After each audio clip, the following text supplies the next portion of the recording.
আচ্ছা, অঙ্কুর আহমেদ বলছো ক্লিয়ার। যারা পরে জয়েন করছো, কারেন্ট চলে গেছো, অনেকে বলতেছো, তারা জাস্ট এতটুকু জানলেই হবে, পরে রেকর্ডেড দেখে নিবা। এতটুকু জানলেই হবে কেন্দ্রমুখী বল হচ্ছে M B square by R বা M omega square R, M B square by R বা এম ওমেগা স্কোয়ার আর।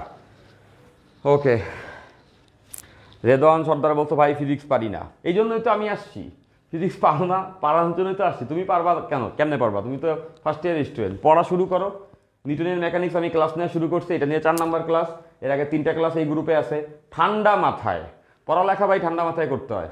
এটা সবসময় মনে রাখবা যে পারি না বলে বেড়ানো সোজা, বাট তুমি যদি সময় দাও তাইলেই পারবা। কোনো কিছু দুনিয়াতে কেউ কখনো সময় না দিয়ে পারে না। এই দুনিয়াতে তুমি যে কাজে দক্ষ, সেই কাজে দক্ষ হওয়ার পেছনে একটাই কারণ, কারণ ওই কাজটা তুমি অনেক বেশি সময় দিয়ে অনেকবার করেছো, তাই। সো যারা পারো না বলতেছো, এইটা বলে কোনো আসলে লাভ নাই, পারতেই হবে। সো কি করতে হবে? খুব সিম্পল, দেখো তোমার রাস্তা খুবই ইজি আছে। তোমার কাজ হবে রাতের বেলা বা দিনের বেলা ঠান্ডা মাথায় টেবিলে বৈশা আগের যে 3টা লেকচার আমি করাইছি, নিউটনের মেকানিক্স 1, নিউটনের মেকানিক্স 2, নিউটনের মেকানিক্স 3, 2 নাম্বারে ইয়াসিন কিছু অঙ্ক দেখাইছে, একে আমি কিছু থিওরি পড়াইছি, অঙ্ক করাইছি, 3এও আমি থিওরি অঙ্ক করাইছি, এবং আজকে 4 নাম্বার।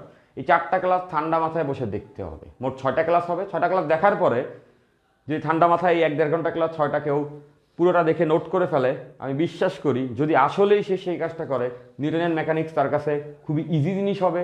তার চিন্তা জগতে নিউটনিয়ান মেকানিক্স এসে হানা দিবে। সে যখনই কোনো কিছু দেখবে তখনই তার মাথায় কাজ করবে, আচ্ছা এখানে কী কী বল কাজ করছে এবং এই বলগুলোর প্রভাবে বস্তুটা কীভাবে আছে। এটা আমার ক্ষেত্রে কাজ করেছিল। আমি যখন নর্থডাম কলেজে পড়তাম ফার্স্ট ইয়ারে, তখন প্রথম প্রথম ফিজিক্স আমার কাছে দুর্বোধ্য ছিল, জাস্ট 1 সপ্তাহ। দ্বিতীয় সপ্তাহ থেকে আমার কাছে মনে হইতো সব থেকে অ্যামেজিং, সব থেকে কী বলবো, রোমাঞ্চকর সাবজেক্ট হচ্ছে গিয়া ফিজিক্স।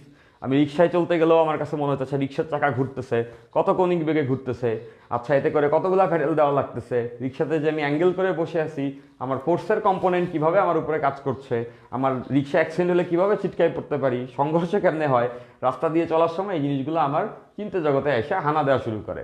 কজ এটা ফিজিক্সের প্যাশন। ফিজিক্স এমনই একটা সাবজেক্ট যেটা যদি আসলে কেউ 10 মিনিট মনোযোগ দিয়ে চিন্তা করে, সে তার বস্তু জগতের সঙ্গে সব কিছু মিলাইতে পারবে, এবং তখন তার কাছে মনে হবে this is not a subject, physics is an emotion. হ্যাঁ, তো ফিজিক্স নিয়ে যদি কেউ কিছু বলো যে ফিজিক্স পারি না, ফিজিক্স ভালো লাগে না, তাহলে তারা আমি মারবো। I do love teaching physics, I do love learning physics, I do love spreading physics ideas. Fine. আচ্ছা, অনেক কিছু বলে ফেললাম। ওকে,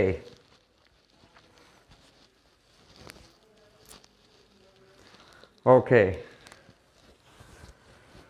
ওকে, ইনশাল্লাহ ফিজিক্স H2 হয়ে যাবে। আচ্ছা,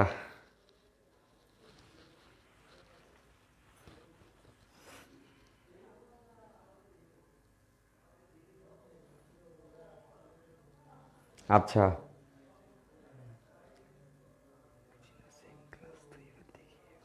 আচ্ছা বলতো প্রতিদিন রেকর্ডেড না দেখলে বুঝি না, সেম ক্লাস 2বার দেখি এভরি টাইম। 2বার কেন, আমি তো বলি 3বার দেখবা, 3 থেকে 4বার। ভাই পরিশ্রম করতে হবে তো ভাই।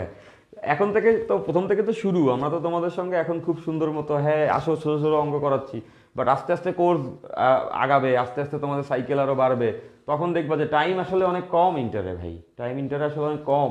যত যাই বলি এই মধুর জীবন আছে, ওটা মধুর না, আসলে টাইম আসলে কম।